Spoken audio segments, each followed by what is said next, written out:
conservação, ela faz de 30% a 50% da massa do corpo. Para essa concentração de solvente que é adicionada para formar essas pessoas.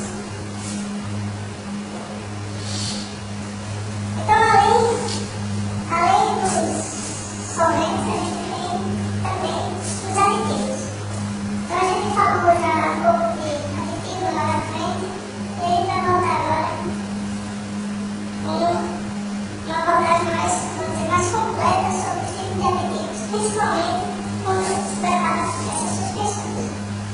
Então, o maior problema da suspensão é você ter uma estabilização da suspensão preparada. O que é a estabilização? As partículas, quanto menores e quanto maior o teor de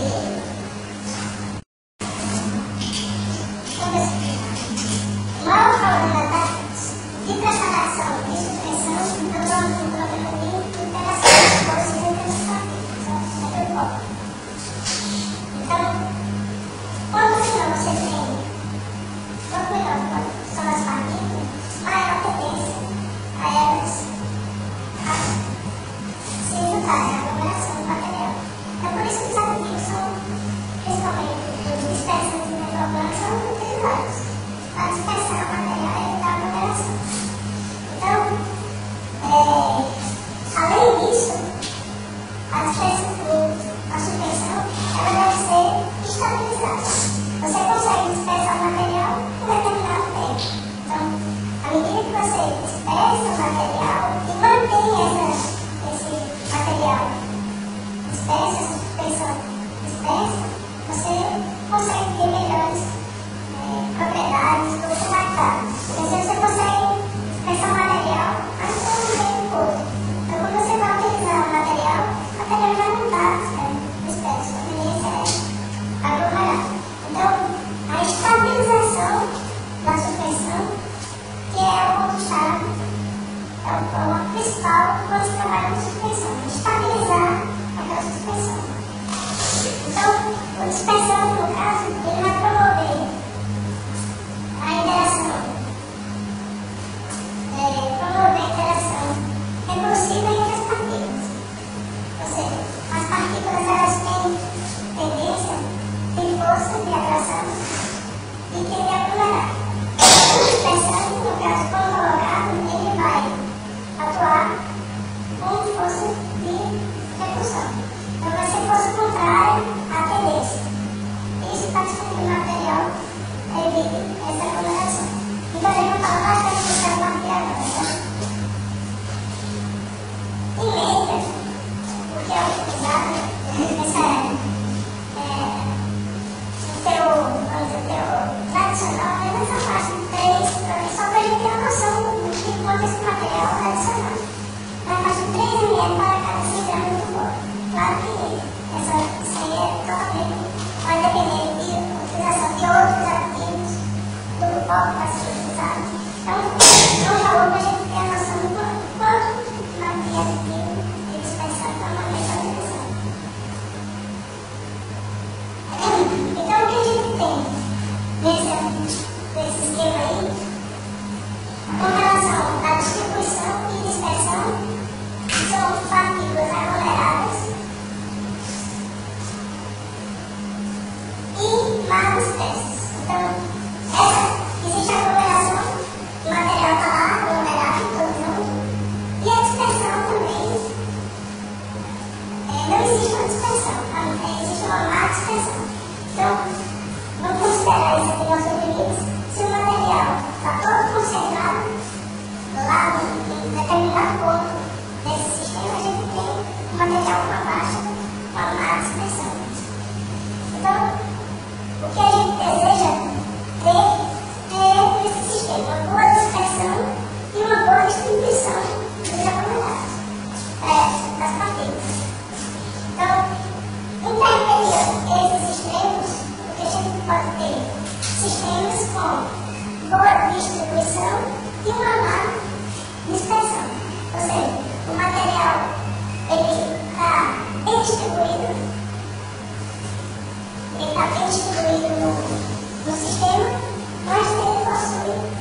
uma dispersão, ou seja, existe aglomeração do material em relação ao sistema.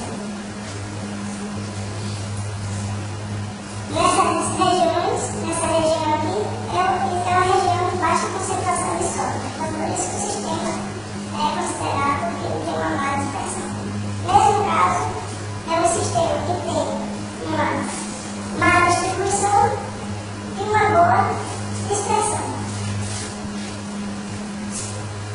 Então, o material aqui nesse terceiro esquema, ele não tem aglomeração, mas a distribuição está falha porque nesse local específico aqui do sistema, existe uma baixa concentração de sódio. Então, o que a gente tem que buscar é esse sistema com boa distribuição e boa dispersão, quanto mais tempo for, melhor. Então, o tempo é um fator fundamental quando a gente trabalha com dispersão e distribuição.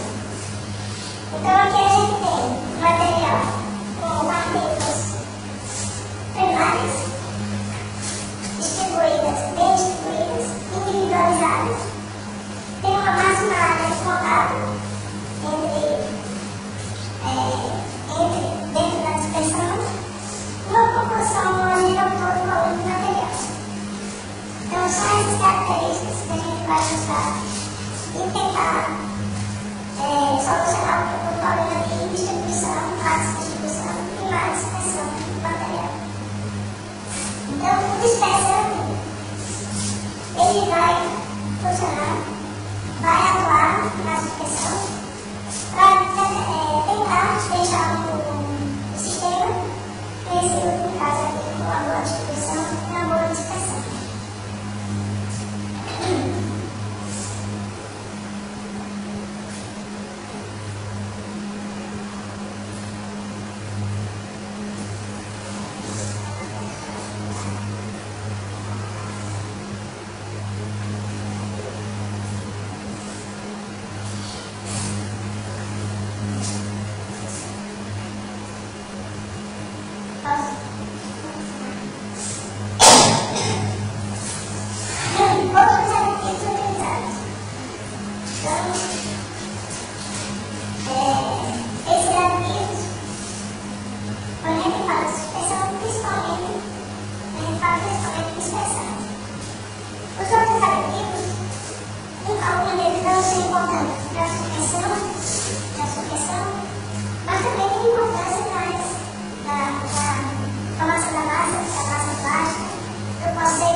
a distribuição desses gases de suspensão.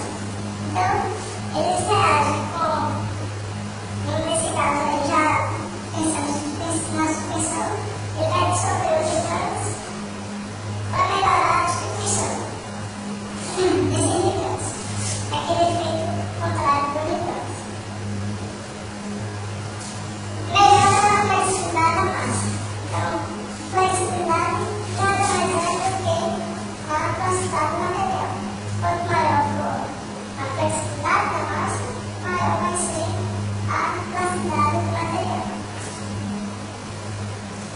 E os principais exemplos são os glicóis, moléculas de glicol e glicerina. Esses são os classificantes, são específicos de uso. Porém, a gente pode pensar também, isso aí eu já falei lá anteriormente, que, por exemplo, argila não pode ser considerado um classificante. Se eu tenho um material que necessita aumentar a capacidade, eu posso usar uma argila visando aumentar a capacidade do material. Então, esses exemplos são de classificantes universais a ser utilizados, mas bem utilizados, mas não apenas esses. São utilizados no processamento. E os lubrificantes, que eu falei também, já anteriormente, que tem a função de reduzir a fricção entre as partículas. Esses sim, principalmente no estado seco, ou semi-seco, ou semi-seco, tem mais utilidade, é mais usado e tem uma função mais importante, que é exatamente essa de diminuir a fricção entre os povos.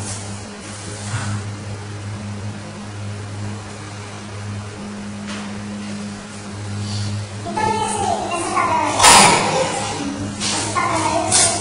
gente tem lá, primeiro, alguns produtos cerâmicos. Tem os gigantes, os classificantes e os lubrificantes mais comuns utilizados. Então, você pode observar que às vezes o material é considerado como sistema classificante e às vezes é lubrificante. Então, a gente tem um ligante da revestimento cerâmico, ela funciona como ligante e como lubrificante, certo? Mas em substratos cerâmicos apenas como podem funcionar como lubrificante. Então, o que vai medir o tipo de material ou outro é a função que ela está exercendo como aditivo. Essa é a função que ele está exercendo. Se tem a função de aumentar a resistência do material, ele vai ser o uso desse aditivo é como ligante. Se tem a função de aumentar a flexibilidade da massa, o uso é como classificante. Se tem função de diminuir a fricção entre o polo, o uso é como lubrificante. Então, mesmo tipo de material, ele pode ter diferentes funções como aditivos. Esse é o importante de tudo. Então, essa é uma tabela geral que mostra essa comparação entre lubrificantes e classificantes que vai ser utilizado.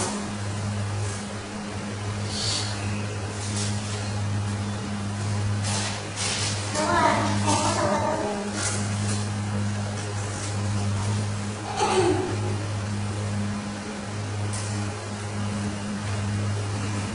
Então, agora a gente vai intensificar mais a parte de estabilização das suspensões. E, para iniciar, a gente faz uma pequena repetição dessas características do sistema partícula líquida, que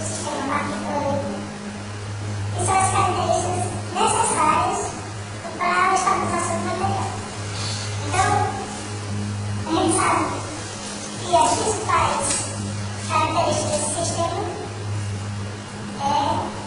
uma delas é a força de atração de partículas. Então, a interação de partículas é comum nos trabalhos de suspensão.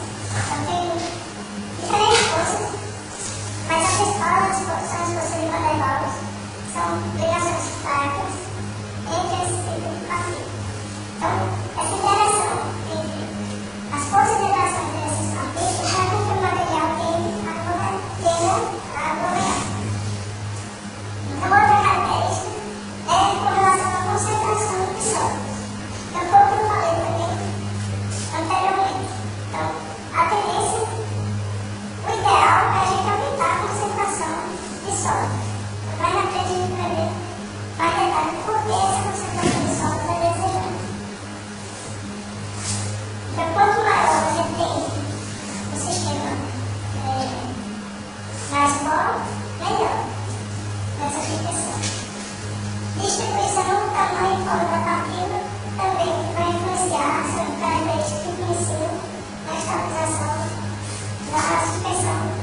esses 5 fatores são, vamos dizer, fatores chaves, os principais, as principais variáveis quando a gente trabalha com suspensão, serão a relação partícula, líquido, com essas variáveis e essas características.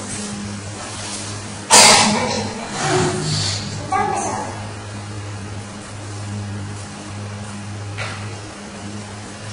em relação ao pó, a gente tem essa tabela que vocês já foi apresentada para vocês.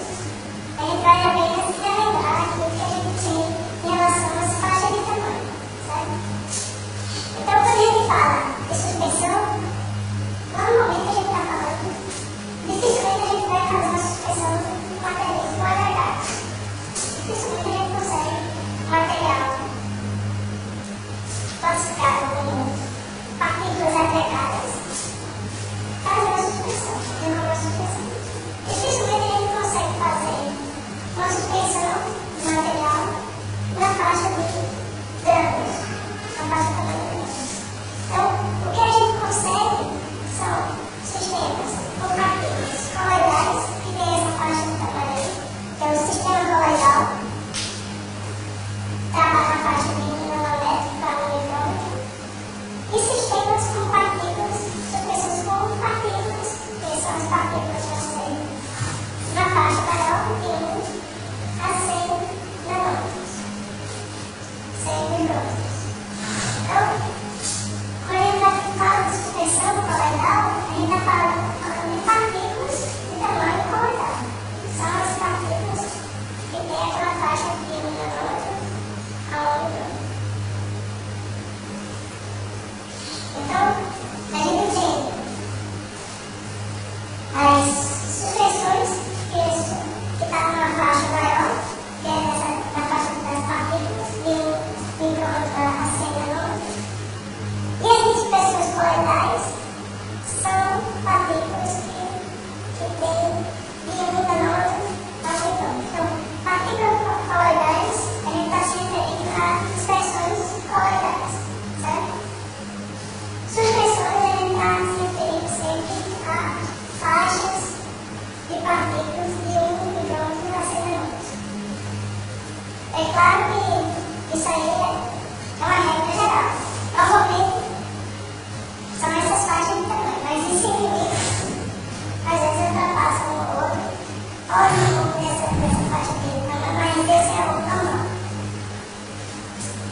E abaixo dessas partículas coloidais, a gente tem soluções que praticamente bem difícil de identificar quando se tem a parte sólida da solução. Então, tem partículas em quantificação bem diferentes. Então, mais ou menos esse esquema. À medida que a gente vai aumentando esse tamanho de partícula, a gente faz as soluções. Das soluções coloidais são dispersões coloidais. Dispersões coloidais e para suspensão ou suspensões. Então, são essas faixas de tamanho, solução na faixa de 1 nanômetro, as soluções coloidais na faixa de 1 nanômetro a 1 micrômetro e as suspensões acima de 1 micrômetro ou 1 nanômetros. Então, quando a gente fala de coloide, sistema coloidais, mesmo suspensões, esses sistemas eles são constituídos por 2 fases. Uma fase de espécie, que são as fases, as partículas do pó, e a fase do meio de suspensão, que é o solúvel, que é o solvente que é utilizado para o meio de suspensão. Então, essas 2 fases, elas têm diferentes características. Diferentes podem ser sólido, pode ser líquido ou gás. Então, essa variação do estado dessas fases, das 2 fases, que vai dar origem aos vários tipos de sistemas coloidais. Então, o sistema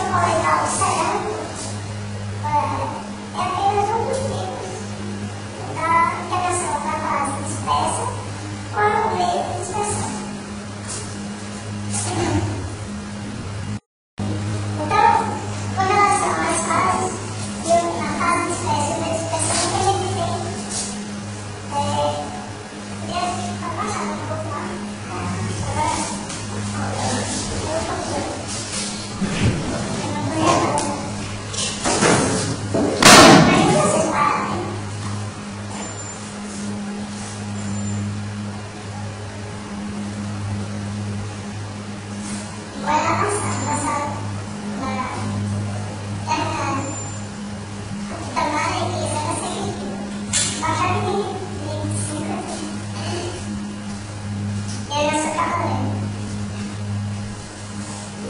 A gente deixou o padrão lá, 25 a temperatura.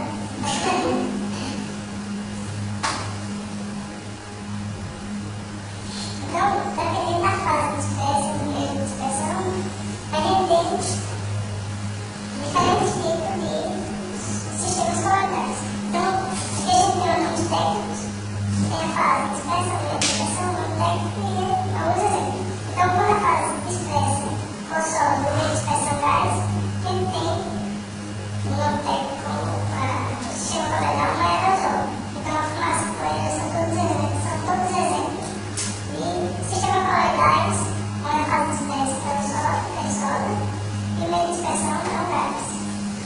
Quando a fase de dispersão, a segunda linha lá, o líquido e o meio de dispersão gás, a gente tem o aerosol líquido.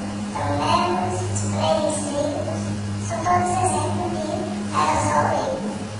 Estado sólido, a fase de dispersão sólido e o meio de dispersão líquido. A gente tem uma suspensão. Então, aqui está a nossa suspensão, nosso meio, onde a gente vai ter o que? A fase de dispersão sólida e o meio de dispersão líquido. Então, a rotina do técnico também, né? Para a suspensão, está tudo incluído nesse grupo, onde o meio a fase dispersa sólida e o meio de dispersão líquida. E aí vimos outros exemplos menos comuns, ou seja, sistema coloidal envolve muitos tipos de materiais.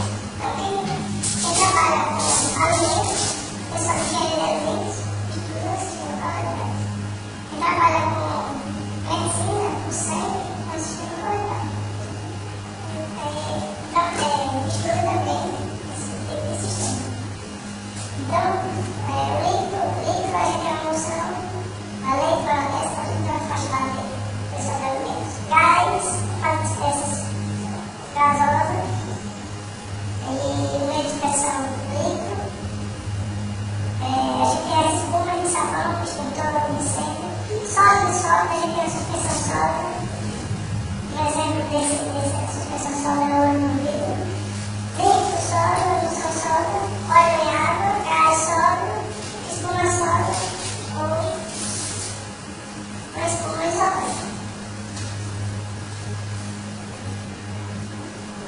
Então, no processamento cerâmico, as suspensões coloidais são constituídas por uma dispersão de partículas sólidas e líquidas. Então, nosso interesse, a gente vai, porque é o que a gente estuda aqui no processamento cerâmico, a suspensão está sempre no estado sólido e o meio de dispersão está sempre no estado líquido. Então, a gente não sai desse sistema. Dispersa sólido, o meio disperso, fase dispersa sólido e o meio de dispersão líquido. Certo? Então, essa suspensão normalmente tem esse nome de bateria. Então, quando a gente falou nas primeiras aulas de conformação, de processo, introdução ao processo de fabricação, você tem esse nome de bateria, que é o nome comum que é dado à suspensão cerâmica, a formação de uma bateria. Estão lembrados?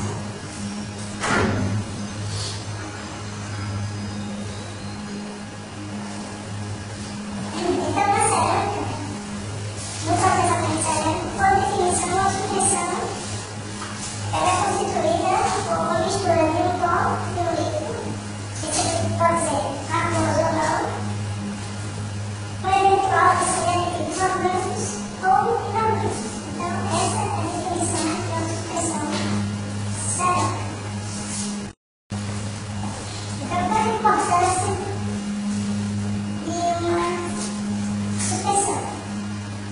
Primeiro, a gente vai pensar na consolidação dos poros cerâmicos.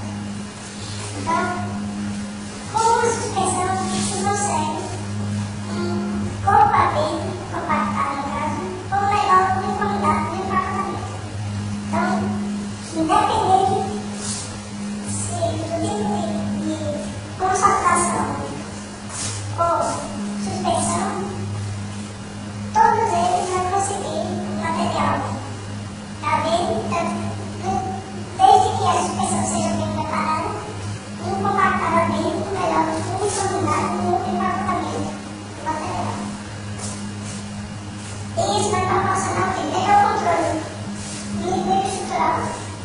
Depois,